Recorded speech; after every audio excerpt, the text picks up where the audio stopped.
we'll be FaceTime or something or talking on the phone. I'll grab that kid and just keep rubbing that ring in his face. Work ethic's obviously very important as well. When it's all said and done, I want 5 quarterbacks. Recruiting, most important part of the game. Do you want me to call you Mike or Magic? Because, there's the whole Magic. Yeah, I don't want to go there. Hello, everybody, and welcome to another episode of This, That, and the Other. I'm your host, Majique, and we're joined today by Goldencats, and I think Jay is supposed to pop in with us as well. On the screen right now, you've got me and Goldencats. So what do you want to be called, Goldencats, or do you have something special you want us to refer to? Goldencats or Chris. Either one of those two is fine. Okay. We'll go with Goldencats or Chris, whatever happens to come out. Don't know if Jay's going to make it or not. Hopefully he can get in time. And if he joins us late, so be it. He just joins us late. But generally, at the onset of the show, what we like to do is go ahead and kind of familiarize the folks with our guests and their performance on What If Sports. And it shows here Chris has been playing since March of 2009 with over 1,600 victories, 580 some losses, a winning percentage of .744, 45 conference championships, and 2 national championships. So congratulations on those. Yeah, thanks. Appreciate it. It's it's funny when you look at those wins and losses, and like I told you in that site mail we exchanged, I played a while ago, took a couple years off, and then came back about 11 months ago to start playing again. And I know there's been some dialogue on the forums about this addiction and coming back and looking back at old teams and seeing how they're doing, and then ultimately that leads to picking up a team, and then you're right back into it. So that's kind of what happened. Yeah, there's that inability to wean yourself from gridiron dynasty.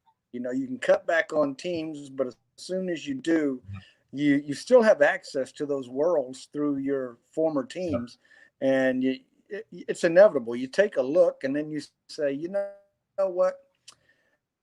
I think I can rebuild this team, or I think I can take this team to the next level. And before you know it, you're right back where you were before with 5, 6, 7, 12 teams or 11 teams, however many there are. So it's addictive in that nature.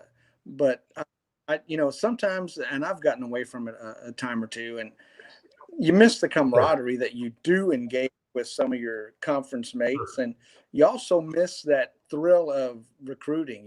When that first signing cycle happens, and I've said it before, it's like Christmas every month when you have that signing cycle. It's like, here we go, let's see who I got, yay. There's no doubt it is. Yeah, it's a lot of fun, and there's a recent thread too on the forums about a rebuild and taking on like a rebuild program, and that's one of the things I really like doing. And I've only played D3. I really need to bite the bullet and move up higher, and especially with this, what I'm calling this new engine that's in place right now, where D3's been kind of dumbed down a bit. But that rebuild is so enjoyable to take a team that's really never had a conference championship, that's never been a good team, and see how far you can take them. And then it's hard to move away from them when you got them built up to a level where you're competitive every year, and we'll see. Yeah, that's the allure, because you get to also, especially if they've not accomplished much in their history, get to brag that it was me. I'm the one that got them their first conference championship. I'm the one that got them to their first playoff game. Win, lose, or draw, it's all me. And then there's that thrill to that, especially when you see a team that hasn't done anything of its own. And then you've got teams, on the other hand, that for one reason or another are uncoached by human, and they've had tremendous success. And then that leads you to believe, well, anybody can have success here. Just look at their history. I'm going to see what I can do. And you find out why there's no coach. They may have success, but it's hell getting there because of who else is in the conference or who else is locally when it comes to recruiting or things like that. So there's so many different aspects to what is sports that not only draws you in initially and makes it fun for you, but again, it's a drug. You know, you can try all you want to step away, but if you're really passionate about the sport, it makes it difficult to stay away. Yeah. You know, you can always step back. And if you're going to do it, you need to do it cold turkey with all your teams. You know, drop them. Don't just play with one or two, because you'll find yourself. That's right. You'll find yourself with a vast amount of teams before you know it. Let's go ahead and take a look at some of the. You mentioned the board. Yeah. So I'm going to try to pull this up, and we'll take a look at what Golden Homer. No relation to you, I assume. Yeah, no relation to Golden Cat. It's very similar though, huh? Yeah, he's got a question there. You can see that. Go ahead and read it and answer it for us. Yeah, so his question, anyone had success with switching linebackers into defensive linemen? He goes on and continues, says, I'm tossing the thought around, because it seems that defensive linemen are a little tougher to recruit. Yeah, so this is a great question. And we've seen posts and questions on the forums over the past couple months about the ability to switch players, right?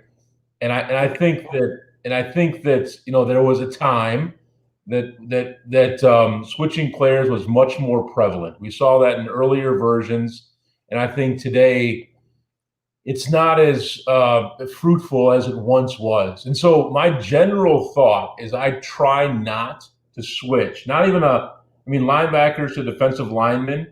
I've never tried it. I've never had success at it, but that's probably because I'm just apprehensive of making the switch almost in any position. Mm-hmm. But I've got an interesting thought about this.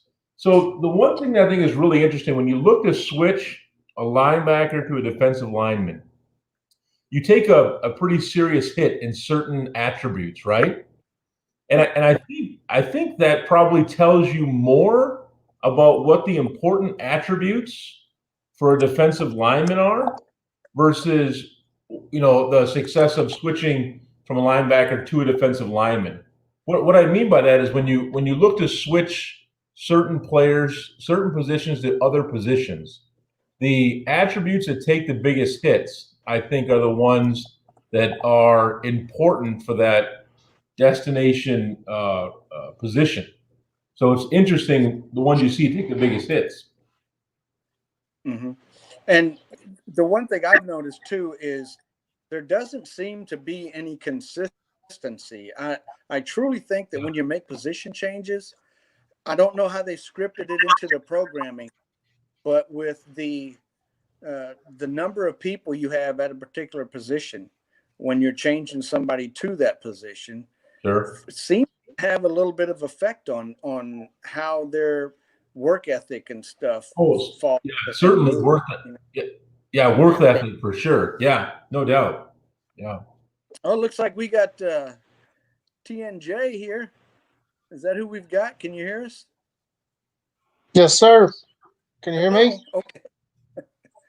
Yeah, we can see you. We can hear you now.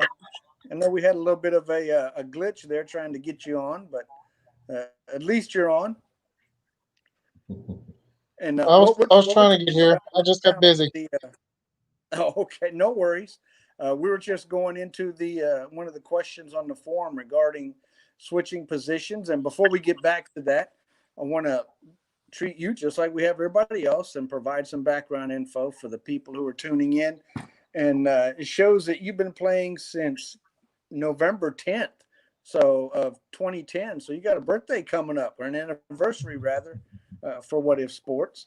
2,500 plus wins, just over 900 losses, and a 721 winning percentage, 43 conference championships, and the trifecta on the national championship. So congratulations on those and your deep-rooted success. Welcome on the show. Thanks for having me. What would you like for us to call you? Jay, Tim, Bob, Kelly, John? You can call me Jay. It's fine. Jason. Jay, that'll work. And we've got Chris Goldencats. He's on the show as well. Excuse me. Jay, can you see the question that we're discussing from the forums there regarding position changes? Yes, sir. For me, I don't. Have you got any input on that? Have you experienced position change? I played around with it a few times, and unless you're going to make them a defensive end, I really don't see much of a reason to switch them.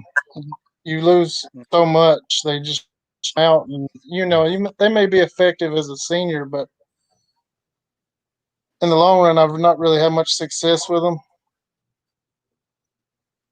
Yeah, so the question really is then, a lot of people agree and no. I mean, it's happened where you change a linebacker to a defensive lineman and his speed goes through the roof, which kind of, for those of us who haven't played the actual game, we know a speedy defensive end can wreak havoc on an offense.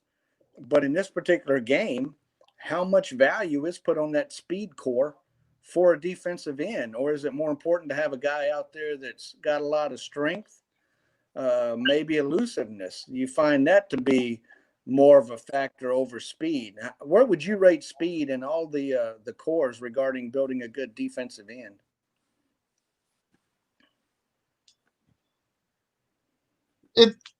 For me, it's not really a major factor. I mean, you want to have speed, of course, but you would rather have everything else. You want his elusiveness up, his agility, his instincts. Those are more important than speed. It's like with an offensive lineman. If they've got a 5 speed, they may get burned around the corner, but you can always throw them in at guard and blow people out if they're 90-90. So.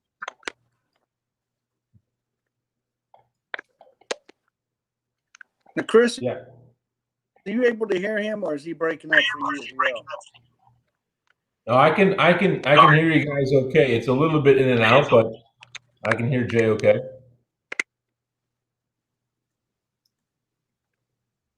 Yeah, I'm getting some really bad breaking up here. Am I coming across good and clear, or is it breaking up as well? It sounds okay.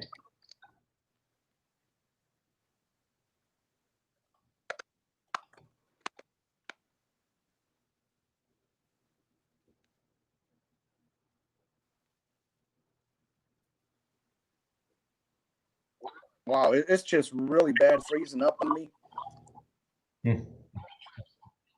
Let me try something. Bear with me just a second, gents.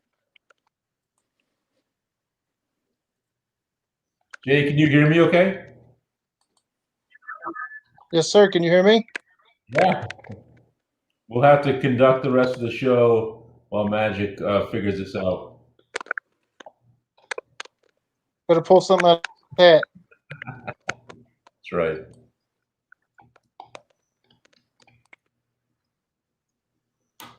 Look at that. He left it up to us.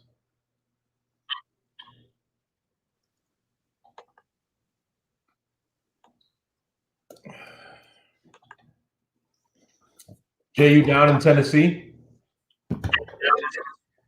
Yes, sir. Where are you from? I'm actually in the outskirts of Cleveland, Ohio. Man. You get it? Let me try this. Y'all bear with me just a second. Sure, take your time. Can y'all hear me okay? Yeah. Yeah, sounds good here. Okay. Yes, sir. I'm going to try this. I just took over the program manager responsibility here, so we're going to see if this is working better. Let me get a test count from you, Chris. What is a test count? What do you want me to do? Just 1, 2, 3? That's it right there. That worked. How about you, Jay? 1, 2, 3. All right. Yeah, that's a lot better. So I don't know what was going on, but anyway, back to the question. And sorry if I'm making you repeat yourself, but my point was, what are the cores regarding defensive ends that you would benefit with having transferred or changed the position from a linebacker to that one, Jay? It would come down to your instinct and your elusiveness. Yeah. And you really want some athleticism. Speed is a factor, but it's not. If you've got a 50 speed with high cores everywhere else, as opposed to a 90 that's weak, that's going to get blown out of the hole and allow that guy to get around the corner on you anyways, it really doesn't matter to me. So I would rather have one that's strong and can tackle and maybe not get all the sacks. I would rather get my sacks with linebackers anyways, or my defensive backs. So for me, I want somebody to control the end, to set the edge. Yeah, so it's kind of like if you got him high on speed and nothing else that's really substantial, you've basically got a player who's getting to the play and then not knowing what to do with it or not being able to do anything once he's there. So, what's the point of getting him there if he's not going to do anything? And like you, I'd rather have a player who has some good ratings in those cores, like you mentioned, the elusiveness, the game instinct, tackling, strength, so that even if he doesn't get there on time, once the play comes to him, he's able to do something. Has that kind of been your experience, Chris? I mean, it has. I think, and maybe everyone knows this, but I think elusiveness is really important for defensive linemen, almost any position. I think there's even a portion of the developer chat or some portion of a chat with a developer in an online forum that mentioned that elusiveness was to counter offensive lineman blocking. And so I put much more emphasis on elusiveness for defensive linemen than I do speed. Yeah, and I agree with that. And I've always looked at elusiveness. I've kind of renamed it evasiveness. When it comes to defensive players, your linebackers, your linemen, if they're using that evasiveness and have that evasiveness skill, then like you said, they're able to shed those offensive linemen and keep them away from you. And on the flip side of the ball, your offensive players, if they've got elusiveness that's up there, it's going to be harder for the defense to make a play on them if the defense can't get to them. And that elusiveness rating on an offensive player is kind of his shield to keep people from getting to him. So, you can have a running back with speed for days, but if he's not elusive, everybody's going to get to him. And if you're going to get to the guy and he's not strong, he's going to be tackled. So, yeah, that kind of plays both ways. Yeah. Yeah, if I can add one point, Majique, I've tried several times to convert a wide receiver to a tight end in hopes to getting a really, really fast tight end and really wreak havoc on the defense. And what I've seen is I can have really fast tight ends, but if they're not elusive, they're not as effective. Right. So I would take a really, really high elusive game instinct tight end with average speed, and I think that guy is going to get you more first downs and more consistent offensive production than a tight end who's got a 80, 85 at a D3 speed. I don't think it matters as much. Right. Yeah, especially for like it's the tight end, because let's face it, they've got to have hands if you're going to use them as a receiver first and foremost to be able to catch the ball when it gets there. But if they don't have that elusiveness, they're going to have guys hanging all over them. Yeah. And, that's going to lead to incompletions. That's going to lead to interceptions. That's going to lead to you needing to find a different tight end. Tight end. That's right. I prefer to move a running back. I prefer moving a running back over to tight end. Yeah, I think that strength that you have in the majority of your running backs that are valuable translates a whole lot better to the tight end position, because it's first and foremost, it's difficult to find a wide receiver that's got really good strength. And then when you move a wide receiver to tight end, that core particularly takes a pretty solid hit from crossing over, where a running back just doesn't seem to take that big of a hit. Let's see what the next question is.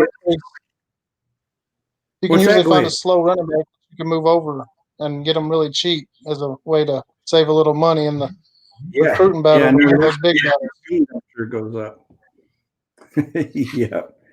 Well, Martini 35504, and if I'm not mistaken, that was the coach that had Oklahoma. I don't even remember what. I think it was camp. He had Oklahoma in camp before I took the team, and he left me a really solid squad. So shout out to Martin. Matter of fact, I think we switched schools. I had Connecticut, went to Oklahoma, and he took left Oklahoma and took Connecticut. So hopefully I did him as well as he did me. But that was a hell of a squad he left. But he's got an issue with his defense that seemed to do well in the first half, but then in the second half they seem to fall to the wayside. And he says it's happening every game, even when he's making halftime adjustments. And we don't have the luxury of knowing what those halftime adjustments are, whether it's adjusting his fatigue settings, stamina settings rather, or adjusting where people are playing or adjusting the defense entirely. So he's kind of curious if it could be a depth issue or stamina issue. Have you guys experienced a defense that's gotten soft in the second half? It happens way too often. So.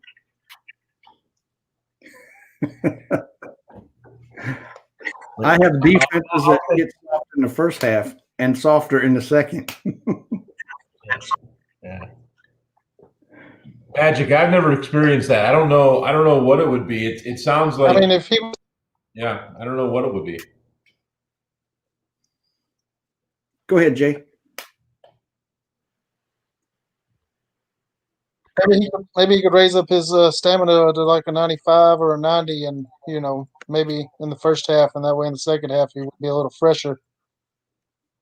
And it could be depth. I mean, I'd have to see his roster to understand, what's going on.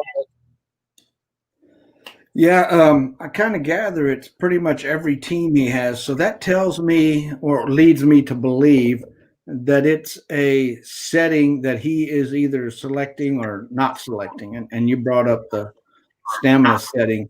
That's an important thing to look at when you've got a situation like this is look at that roster, see what their stamina is. You could have guys that are, super low in stamina across the board, and they in turn get burnt out in the first half. Now they're supposed to recycle and re-energize by the time the second half starts, but it's still applicable where, your guys are going to drop off if they've got really low stamina settings and you're keeping them in the game. If you've got a guy with a stamina setting of 30 and you're setting him for 80%, he's not going to be in the game very long because his stamina is going to stay low. He's going to be below that 80% quite often versus having a guy that's got, 70 or 80 stamina. He's going to be in the game a lot, even if you set it as low as 80%. It's going to take him a while to get there. So the only suggestion I have is, for Martini is maybe check the actual player stamina value on that particular core and move some of those guys around in the defensive settings that you're using to maybe keep them out of the game when they're not needed, their specialty, whatever that may be for you, and get the guys in the game that are higher caliber, higher quality players that may have lower stamina. Maybe you work something out to where you get them in the game when it's important and figure out how to do that setting to where, if you're leading by 14, 15 points, you make sure those guys stay out of the game. And like you said, Jay, without looking at the roster, without reviewing several games, there's really no way to identify it. But just wanted to throw that out there, see if you guys may have had some type of experience in the past where you've encountered it. And like I say, I'm not a good person to address this because, quite honestly, my defenses suck. Mine too, a lot of time. Well, Jay, tell us what brings you to What Is Sports. How did you get interested in this game that is so addicting to so many of us? Well, I was listening to the radio sports talk show one morning going to work, and one of the guys from What If Sports was on there talking about the game, and I'm a college football nut, and I loved playing NCAA football, and I just wanted to build the dynasty. I didn't even care about playing the game. It was just the recruiting and that part of it. And Yeah. I was like, I'm going to try it out. So I got on there and, tried the first season. And I had Wilkes and Warner. That was my first team. And I can remember I'm going to just run this down his throat, and I had this big game plan set up. And then I played my first game and I got smoked. And I'm like, whoa. And, I just loved it. It was just fun. So. Yeah, it's definitely different than some of the PlayStation game or the Madden games, NCAA football, back in the good old days. I mean, it has still a lot of the same components to it, but yet again, it's different because it has so many additional variables.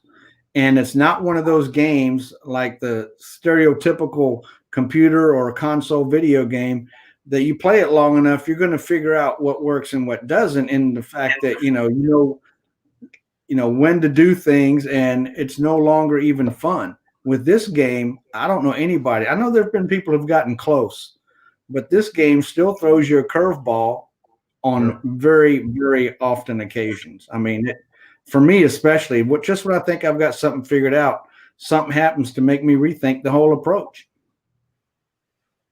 Yeah, that's been what's happening to me with all my game plans. Really, they're not as effective as they were, a couple seasons ago, and it's basically the same thing. I haven't really changed anything. This process has been working for 2 years now, and then all of a sudden, why am I getting blitzed for giving up 60 points in a game that I game planned him and I knew what he was going to do. I knew he was going to throw here or he was going to run there. And now I'm getting torched and giving up, 600 yards. And I'm like, I don't know. So I have to go back to the drawing board. And then you start overthinking it. And that's what gets you, the overthinking part. Yes, absolutely. And, it's like I kind of liken it to fantasy football. Right before the game start, you switch out a player or two, and then you regret it once the game's going because you picked the wrong guy, you made the wrong switch. The same way with this. You're looking at a guy's attack, and you see that against Sims, all he does is run it down their throat. Against humans, he's throwing the ball like crazy. He's, that's the way it is. So you face him and you stack your defense to protect the pass, and lo and behold, he runs it down your throat, which is totally contrary to what he's been doing. Chris, what about yourself? How did you get involved in the game? What brought you to What If Sports? Yeah, I had a friend of mine who had played Hoops Dynasty for a while.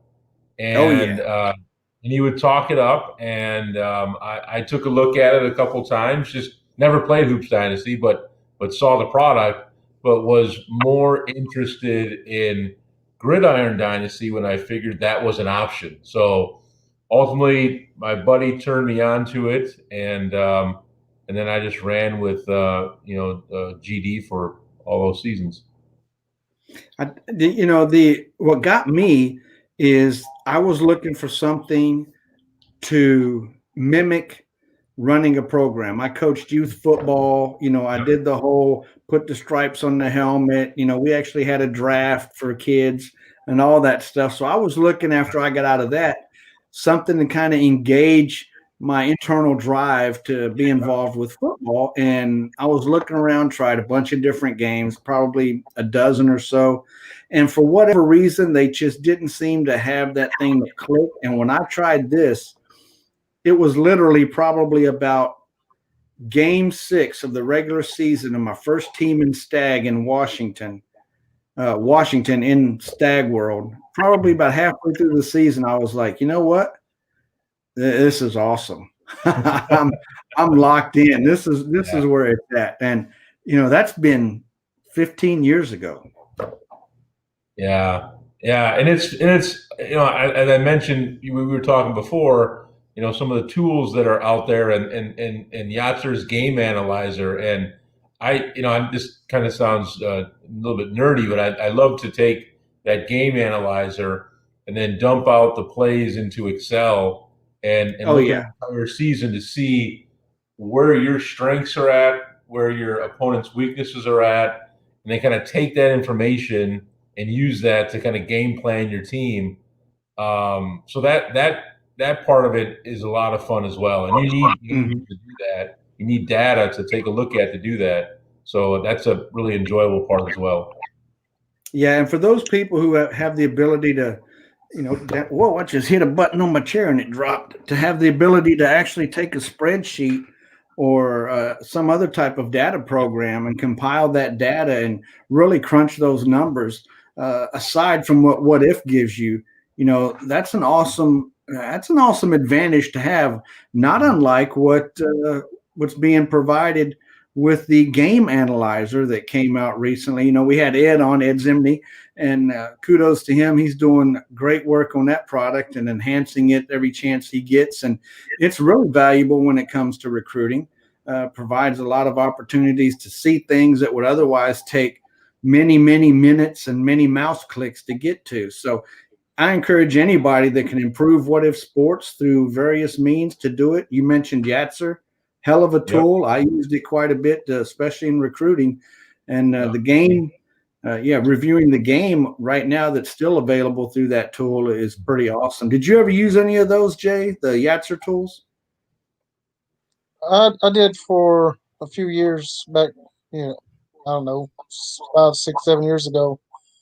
And, I mostly do it on my cell phone anyway, so it never really helped me there. So I've just learned how to use my cell phone, and I would download the As the Crow Fly app to determine the distance between me and other schools on a recruit, and now this new tool it helps a lot. Or on the considering button, that tells you exactly how far, and you can figure out your advantage or disadvantage, and you can make your game plan pretty easy now. So it's come a long way in 10 years. So.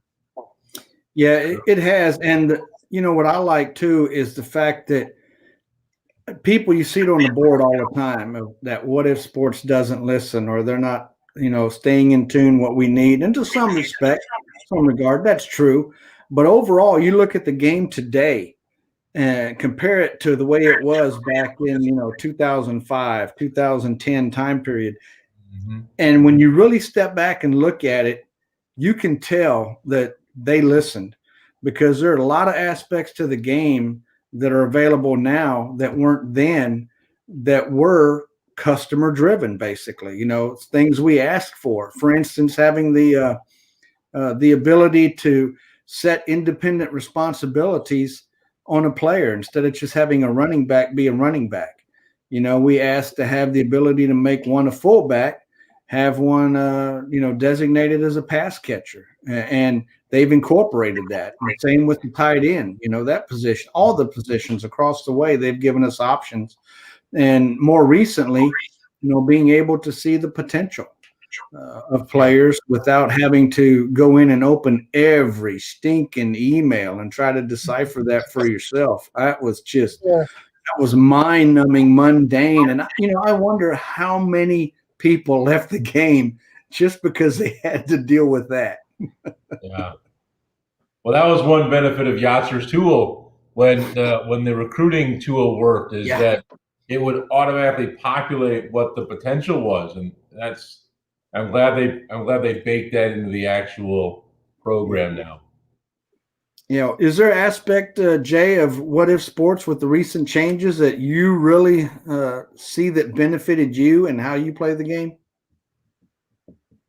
I mean, I like the ability to, if I want to make a defensive back, a specialty player, like my nickel back, because I play mainly nickel. So my nickel back is my third linebacker most of the time, or he can be my defensive back. So I like the ability to be able to put in, a special, can recruit a certain type of player just for that position, and I can put him in, and I can, set him to blitz or play the run or however I need to do it.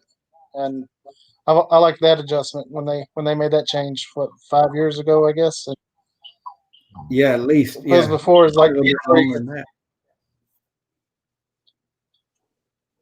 What about you, Chris?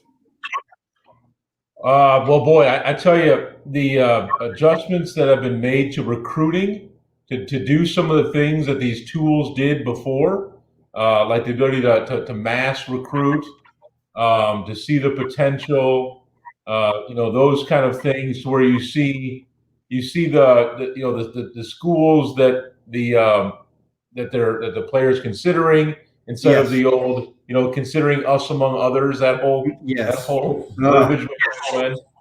So yeah, I think those are really helpful, and kind of even the playing field with some of those tools that were once available. Yeah, and I worked with several just a little bit and trying to get some of that potential stuff squared away. And one of the things that I don't know who it was that ratted us out, but whoever it is has a bounty on their head. There for a time, right after we got the ability to see what the potentials are with the the VH and the H and the A for your very high, average, and the color coded, you could go to any team and see the potential of all their players. They didn't have to be your players. Every roster showed that, and it was like that for probably a day or two. And then somebody brought it to his attention, and poof, it went away. Not that it really hampered or helped an individual regarding gaming against an opponent, because if you know another player's potential, la-di-da, his potential. But at the same time, what that did is it would show you just what kind of potential that particular coach recruited for. If there were no average players on his team, you knew that if an average player came up and you and he were on that average player, you've got a good chance that he's not going to try to sign him. Yeah. And an average player would be okay for you to sign if that were your preference. So that's kind of where it came into play for recruiting. But like I said, after about a day or two, that went out the window. I still contend there's coaches out there that aren't overly concerned about potential, even at lower levels. Oh, yeah. Yeah. And so, I mean, that one would be really interesting to see, because there's probably a lot of low and even very low potential guys on those rosters where I still try to get the best player with the best potential, who I think will be the best at his position once he's an upperclassman. But there's a lot of logic just signing the best guys day one and running with it. Yeah, and Seabreak has been on this show, and he's talked about how at Division I, once you've got a school where you, especially at an elite, where you have a lot greater chance of actually getting those recruits you're targeting just because of the school name. He's at Alabama in one of my worlds, and when the fact is there, if somebody's recruiting from Troy and Alabama's on the player, they're not going to go after him. Why waste your time? And what Charles has even said is, at that point, when you get to that level, as far as your team goes, you can throw work ethic and prestige, or not prestige, but potential out the window, because you're going to see the upper crust of the upper crust. Yeah, and they may only improve 1 or 2 points throughout, their 4-year career, which is, that's a good principle to practice when you're at that level. But even me at D2, I'm like you. I'm going for those guys with the high potential, the great work ethic, because at D2, unlike the upper crust at D1, your talent range is so huge at D2. I mean, the spectrum is so wide from, the top 10 or 15 guys compared to the next 20. There tends to be, a gap. So if you're looking for just the guys that are top notch today, they won't be top notch tomorrow if they're low and no work ethic, because you've got guys right behind you that are in that range that have got high potential and high work ethic, and it won't take but a season or two to blow right by them. So you look at the GD reports and you see these guys who, have the number 1, number 2, number 3 recruiting class year after year after year, and they only go to the second round of the playoff or may not even make the playoff. Sure. And that tells you what they're recruiting. They're recruiting, top-notch guys at D2 today. They're not concerned with making them top-notch guys down the road 3 years from now. And sometimes, it's hard to pass a guy with great cores at D2 and pass him over, even though he's got low potential, no work ethic, but man, he looks good on paper. Yeah, sure. What do you do with that, Jay? How do you approach that without sharing too much of your internal secrets? Well, I was in D1 for so long that I just always went for the best guys, and it really didn't matter. A couple seasons, you've got a great team, and you can just compete with anybody. And since I've dropped down into 1AA, and I've got my D2 team in Wilkinson there, and I've had to readjust my strategy. So I've talked to a couple other coaches, and paid attention to the great recruiters, or the coaches that get the great team. They don't always have the great classes like Freeman and Jeff. Freeman, they don't always have great classes on signing day, but you look at them 3 or 4 years down the road, and they've got the best players in the world. So you're like, there's something there. You had to start paying attention. So I've started focusing more on the work ethic, and I if it says an average player, I'll still go in there and read the report, because it'll say lots of room to grow for an average player. So I'm assuming that's close to a high. So I will take an average player. And some people don't want him just because it says A beside it. And then I look at it, well, he's got a 55 work ethic, and it says there's a lot of room to grow. So this kid's going to get a lot better. Yep. And he may be a little off on a few cores, but a couple seasons, if he's getting playing time, that's going to go way, way up really fast, especially at the lower levels. And he's going to, the work ethic, like I've always preached, is how fast you get there. The potential is how high you can go.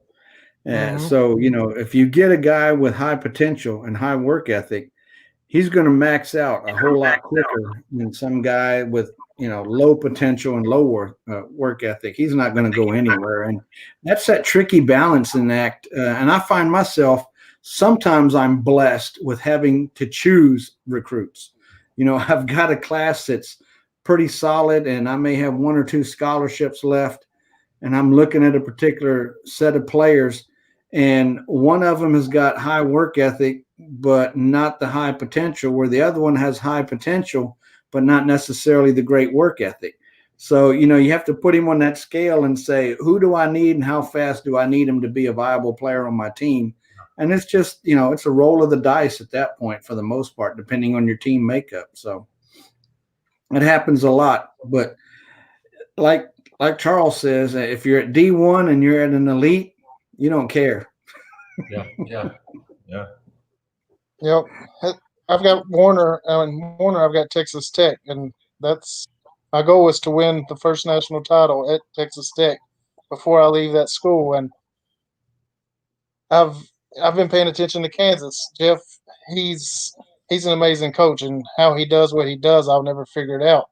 Yeah. But I've been paying attention. I talk to him back and forth, and I try to get a few tips and pick his brain. And so now I focus more on work ethic. I still try to get the best of the best, but I weed them out by work ethic first. So my goal is to have at least an average of around 50 for work ethic for my whole class. And they've, the last 2 to 3 seasons, they've just shot up, and they've gotten so much better. I won my first division this year, and I beat Oklahoma and Texas, and I beat Nebraska too. I lost to Jeff in the conference championship game, but small steps. My goal was to win the national title by my 10-year anniversary, so I'm a little bit off, but I'm you're getting there. Close. I'm going to keep working it. So I was in that conference with you when you took over Texas Tech out in the middle of nowhere, and I think I was at Nebraska.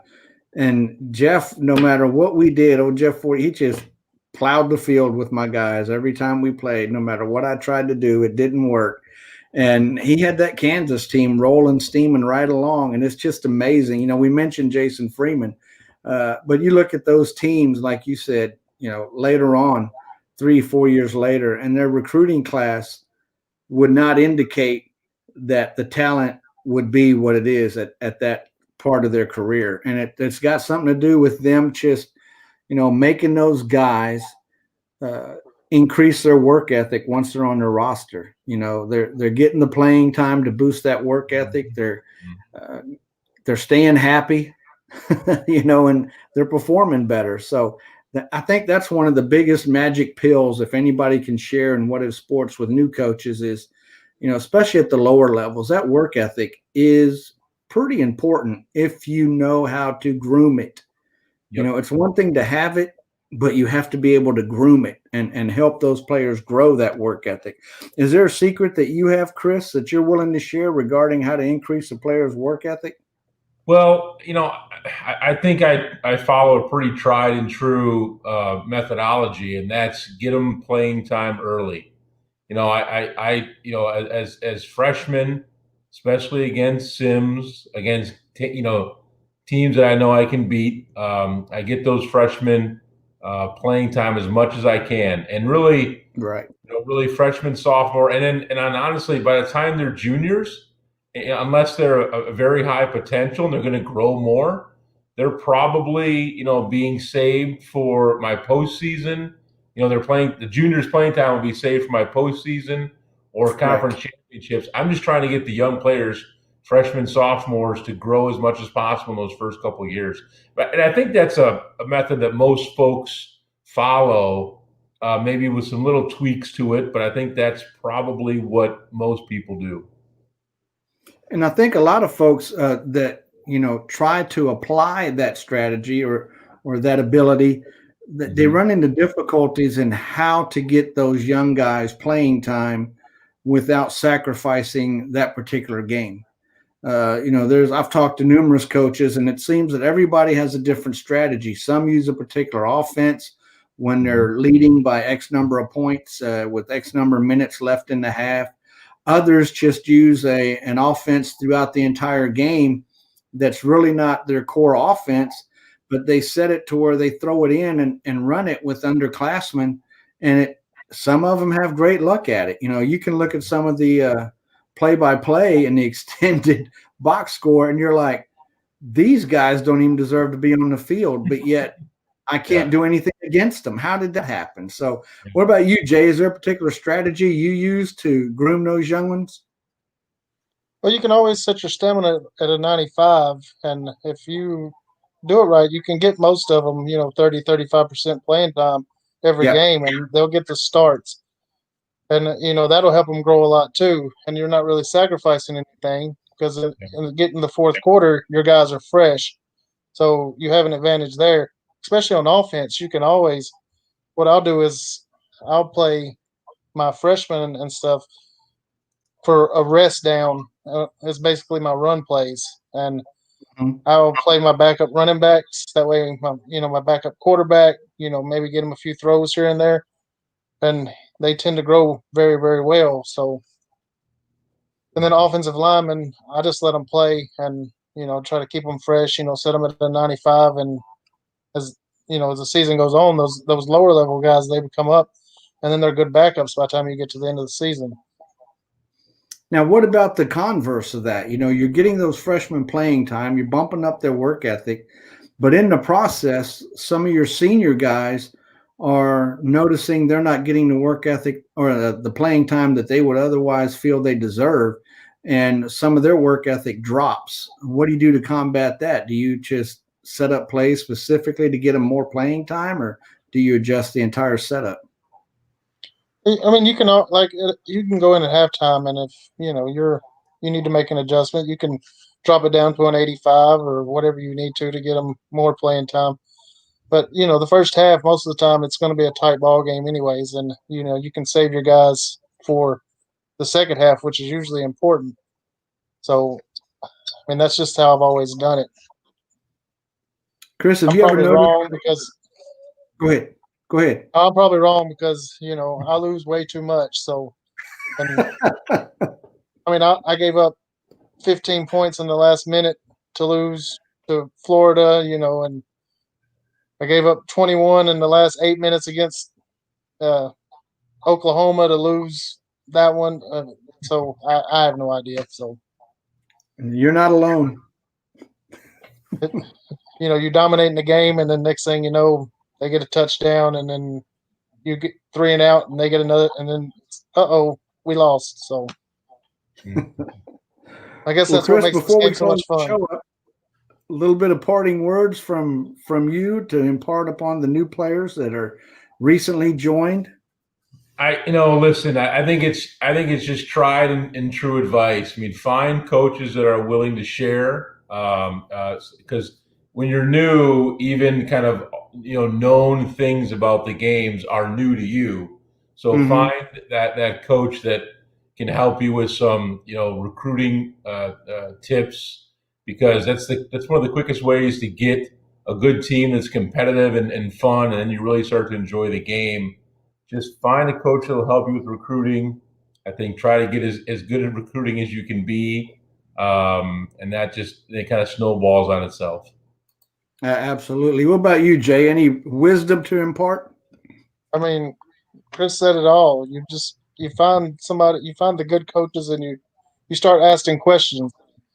Don't just stick with just one, because what one coach does might not work for you. What another coach Very does true. may work for you. And you can take a little bit of this one and a little bit of that one, and next thing you know, you've got 7 different coaches telling you 7 different things, but you're mixing and matching them, and it's like, oh, it clicks. Yeah, that's what I did. Go ahead. That's what I did. I was asked an Osball and Ben Macbeth. I talked to him, and old coach at Oklahoma and Warner, Coug Dog, just different ones coming up, and then each one give you a little bit of different advice, and like Osball taught me patience in recruiting. That's the main thing. That's a big one. Don't go all in on, especially if you're at 1A, even at 1AA. Don't go after those big time kids first if you're not an elite, or if he's in your backyard and 300 or 400 miles to the closest elite, yeah, go ahead. But I moved up to Louisiana Tech, and I was sitting there in first cycle. I had 3 5-stars locked up, and I was like, yes. And then third cycle, LSU comes in and boom, boom, boom, and I'm like, my recruiting budget's shot. So yep, patience is the main thing. Been there, done that. I like to tell all the newbies to, first and foremost, read that forum. Oh yeah, scroll through that thing, especially some of those threads for the new folks joining. Print that stuff off, put it in the bathroom when you're sitting there waiting. It's good reading material for you, but it's very educational. And the thing about it is, a lot of the material itself speaks to when What If Sports was operating years ago. But from a fundamental aspect, a philosophy aspect, a lot of those same tidbits of wisdom hold true today. There are things that I was doing in 2005 that I'm still doing today. I may just have a different spin on it, but it's still a valuable tool that I picked up and that I learned. And the good thing is, once you get a hang of it and once something works, share it. Don't, I mean, there's secrets that we all have, but from an overall playability aspect, guys know they can call me or text me or contact me here on the site mail. I mean, I'll share what I know without giving away my playbook or giving away certain aspects of what I do.